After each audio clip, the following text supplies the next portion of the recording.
Hello good morning students. Next topic है आपका BSc and NSC 4 chapter. ये almost chapter जो है ये लगा लो कि ये मैं आपको करवा चुकी हूँ। बीच बीच में काफ़ी सारे बीएससी एनएससी जो लास्ट चैप्टर था, थर्ड चैप्टर, उसके अंदर भी trading of the stock market था, तो उसमें बेसिकली बीएससी और एनएससी के बारे में ही बात हुई थी। जब सेकेंडरी मार्केट की बात की थी तब भी हमने बीएससी और एनएससी की ही बात की थी बेटा वहाँ पर भी। तो इसीलिए ऑलमोस्ट ये वाला जो चैप्टर है ये हो चुका है, लेकिन फिर भी मैं आपको एक ब्रीफ में थोड़ा थोड़ा इसका बताकर इसको 2 दिन में फिनिश कर देते हैं। वो कहता है जो बीएससी होता है इसका मतलब होता है the brand name Bombay stock exchange. BSc means Bombay stock exchange होता है, जिसको कि 1875 में एस्टैब्लिश किया गया था, जो कि एशिया का फर्स्ट सबसे फास्टेस्ट जो था स्टॉक मार्केट थी। और it was establish the native shares and the stock broker association. और जो आज का दिन है, आज बीएससी जो है कॉरपोरेटेड है और डीम्यूचुअलाइज्ड एंटिटी बन चुकी है, एक्सेप्टेड एंटिटी बन चुकी है। उसके अलावा वो कहता है कि जो स्टॉक बॉम्बे स्टॉक एक्सचेंज है वो ड्यूटेस्ट बोर्स एंड सिंगापुर एक्सचेंज भी इसके साथ एज अ पार्टनर में माने गए हैं, मीन वो भी इसके साथ पार्टनर बन चुके हैं। और अगर पूरे वर्ल्ड की नंबर 1 एक्सचेंज की लिस्टेड मेंबर्स की वो देखें तो बीएससी में सबसे ज़्यादा मेंबर्स जो हैं इसके अंदर मेंबर्स हैं। इसमें ज़्यादातर 5500 के आसपास कंपनियां जो हैं वो बीएससी में लिस्टेड कंपनीज हैं। और जो इसकी कैपिटलाइजेशन है बीएससी की वो डॉलर्स में अगर हम मापें तो 1.68 ट्रायलर, जो कि मिलियन से भी ज़्यादा होता है, वो है एज़ पर द मार्च 2015। तो इसमें आपकी online trading system mean bolt system भी आपका इसमें आता है, जो कि मैं आपको लास्ट चैप्टर में करा के आई थी कि बोल्ट सिस्टम का, ठीक है। इसके अलावा अगर हम इसके विज़न की बात करें तो वो कहते हैं emergence as a premier stock exchange with the best in the class global practice in the technology products innovations and customer services। Mean वो कहता है जो अगर हम बीएससी का विज़न देखें तो बीएससी के विज़न के अकॉर्डिंग अच्छी से अच्छी टेक्नोलॉजी का इस्तेमाल करना, प्रोडक्ट को इनोवेट करना, नए प्रोडक्ट्स को, और कस्टमर को ज़्यादा से ज़्यादा सेवाएं देना। अगर हम इसके मेंबरशिप की बात करें तो बॉम्बे स्टॉक एक्सचेंज में एक managing director, board of director होता है, and the board is consist of 1 non executive chairman होता है and a public interest director होता है, 1 सीईओ होता है जिसको कि as a cum managing director बोलते हैं। उससे अलग आपके 9 डायरेक्टर और भी होते हैं। इससे अलग एक चीफ बिजनेस ऑफिसर, एक चीफ रेगुलेटरी ऑफिसर, एक चीफ फाइनेंशियल ऑफिसर, एक chief information officer, chief business operations के लिए भी अपॉइंट किए जाते हैं। एक आपका 1 एडवाइजरी कमेटी ऑल्सो भी कंसिस्ट बनाई जाती है, जिसके अंदर की आपके चेयरमैन और 15 मेंबर्स होते हैं। इस कमेटी का सजेशन जो है बोर्ड ऑफ डायरेक्टर जो है वेरियस इशू से रिलेटेड किया जाता है। उसके अलावा रोल ऑफ अगर बीएससी की बात करें तो बीएससी का रोल क्या क्या है ये सारा आप पढ़ा चुकी हूँ मैं आपको। इसमें 1 बाय 1 मैं आपको फिर भी एक एक करके बताती जाती हूँ। Development of investor service, investors की सर्विस की डेवलपमेंट करना, मीन उनको इंक्रीज़ करना। अगर कोई पर्सन 100 रुपये लगाता है तो उसको 150 बनाना बीएससी का काम है। बीएससी जो है वो आपके फंड्स को प्रोटेक्ट करता है और उसके साथ साथ एज आ सेफ इन्वेस्टिंग की तरह आपकी स्टॉक मार्केट को इन्वेट करता है, डेवलप करता है। Increasing active trading, active trading means जहाँ पर बहुत ज़्यादा मात्रा में buying and selling of the securities होती है। कॉन्टिन्यूअस मार्केट है जिसका कि फंक्शन स्टॉक एक्सचेंज का फंक्शन जो है वो एक कॉन्टिन्यूअस मार्केट की तरह है। बीएससी जो है वो सबसे ज़्यादा ओल्डेस्ट स्टॉक एक्सचेंज है इंडिया के अंदर।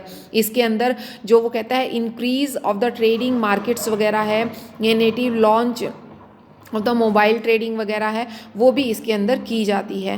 थर्ड वो कहता है ensure safe and fair dealing, इसके अंदर आप सेफ और फेयर डीलिंग करते हो क्योंकि इसके अंदर आपकी बोल्ट आती है। दूसरा आपकी सारी की सारी ट्रेडिंग ऑनलाइन होने की वजह से कहीं पर भी आपका कोई भी वो पैसा जो है ख़राब नहीं जाता या फ्रॉड में नहीं जाता। ये प्रॉपर आपके रूल्स रेगुलेशन और बाय लॉ पर होती है और सेबी इसको पूरी तरह से प्रोटेक्ट करती है।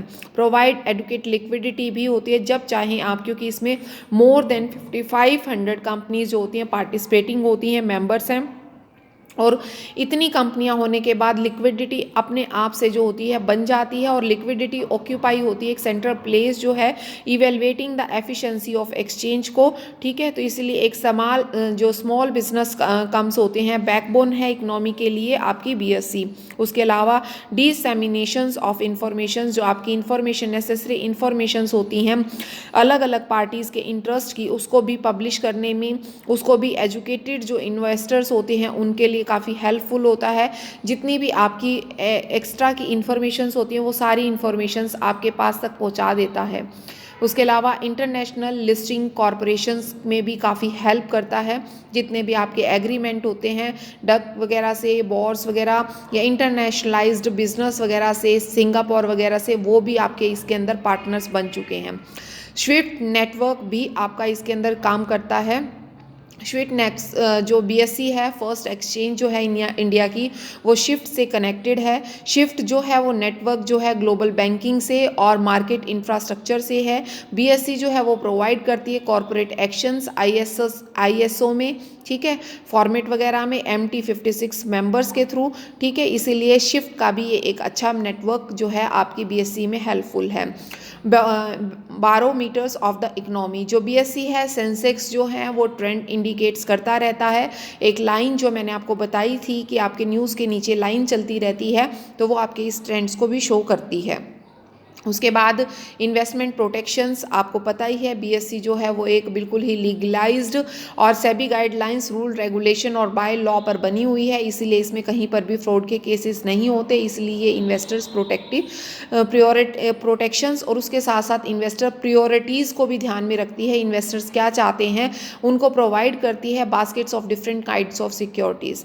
Helpful in the governments in raising capital for developing projects, ये गवर्नमेंट को भी जो डिफरेंट टाइप्स के प्रोजेक्ट्स होते हैं, कॉस्टली प्रोजेक्ट्स होते हैं बीएससी, उनमें भी काफ़ी हेल्प करती है।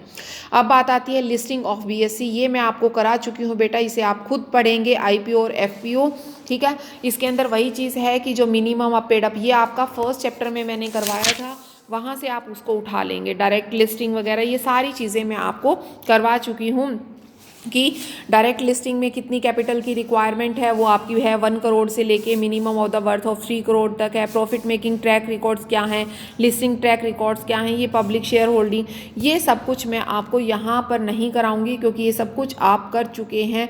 लॉक इन द सिक्योरिटीज़ है, स्कोर और ठीक है, ऑथेंटिकेशंस है, कंपनी वेबसाइट्स वगैरह है बनानी है। इसके बाद ये फ़ीस का भी मैं आपको पैटर्न करवा चुकी हूँ। ये फ़ीस वगैरह का जो है कि कितनी fees as a security application fees कितनी होती है, प्रोसेसिंग कितनी होती है, वो भी मैं आपको अच्छी तरह से बता चुकी हूँ ये पीछे वाले उसमें, ठीक है। उसके बाद नेक्स्ट आपका आता है इसके अंदर ही कि राइट इश्यूज़ क्या होते हैं। राइट इशू भी मैं आपको करवा दिया था। आपका राइट इशू भी जो था शायद फर्स्ट या सेकंड चैप्टर में था बेटा, राइट इशू, बोनस, शेयर्स, ये कई टॉपिक आए थे आपके, ठीक है। एक डेट पब्लिक इशू भी आया था, तो वो सारे टॉपिक मैं वहाँ करा चुकी हूँ। आप इसको बेशक वहीं कर लीजिए, यहाँ करने की आपको अलग से ज़रूरत नहीं है, ठीक है। तो आप राइट इशू जो है, बोनस है, और एक टॉपिक और आएगा आपका डेट पब्लिक इशू, ये टॉपिक्स जो हैं आप इसको वहाँ से कवर करेंगे, ठीक है। और वही सारी चीज़ें आप यहाँ पर करेंगे कि 2 कॉपी जो है फाइनल ऑफिस की रखनी है आपने ऑफर की, ठीक है। कॉपी जो है रेजोल्यूशन पासिंग की रखनी है आपने, ठीक है। बेसिस ऑफ अलॉटमेंट रखना है आपने, लिस्टिंग फीस वगैरह क्या होगी, वो सारी चीज़ें, ठीक है। उसके अलावा आपकी ये जो लिस्टिंग फ़ीस वगैरह है ये भी आपकी एज इट इज़ आपकी चलेगी ये यूँ की यूँ ही, ठीक है। उसके बाद लिस्टिंग प्रोसीजर ऑफ बीएससी, ये मैंने 3rd चैप्टर में करवाया था आपको। प्रोसीजर क्या होता है, सबसे पहले permission of the use, name of the BSc, ठीक है। इशू कंपनी प्रोस्पेक्टस होना चाहिए, बीएससी का नाम होना चाहिए, ठीक है। दूसरे केस में वो कहता है कि इसके बाद submission of letter of application होना चाहिए कि आप एप्लीकेशन लेटर को सबमिट कर रहे हैं, फिर अलॉटमेंट ऑफ सिक्योरिटीज़ होना चाहिए, फिर उनकी ट्रेडिंग परमिशंस होनी चाहिए, फिर उनकी रिक्वायरमेंट ऑफ 1% सिक्योरिटीज़ होनी चाहिए, और इसमें कौन कौन मेंबर्स हैं उसका प्रॉपर आपको फॉर्मेट यहाँ पर दिया हुआ है। ये बीएससी से रिलेटेड बेटा टॉपिक है, और ये बीएससी का टॉपिक जो है वो आपका ऑलमोस्ट, ठीक है, मैं करवा चुकी हूँ पीछे अच्छी तरह से आपको, तो ये वहाँ से आप क्लियर करेंगे, ठीक है।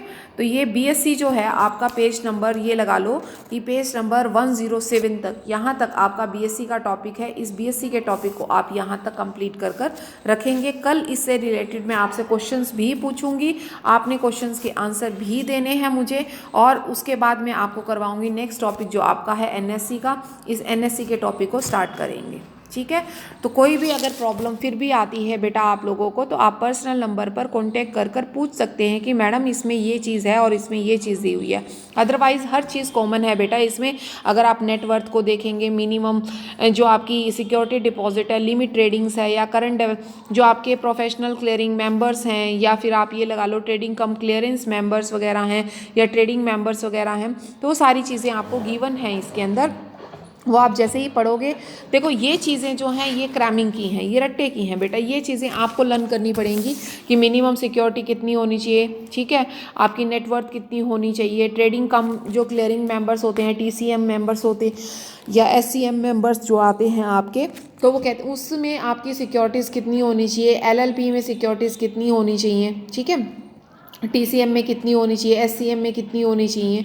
तो वो आप यहाँ पर सारी चीज़ें आपको नेटवर्थ वगैरह, मिनिमम सिक्योरिटी डिपॉजिट, वो सारी चीज़ें आपको दी हुई हैं इसके अंदर, तो आप वहाँ से इसको कर सकते हैं, ठीक है। तो आई थिंक सो कि ये आपको NSC जो BSc जो है वो अच्छी तरह से क्लियर हो गया होगा। कल हम NSC स्टार्ट करेंगे। ओके, गुड बाय बेटा।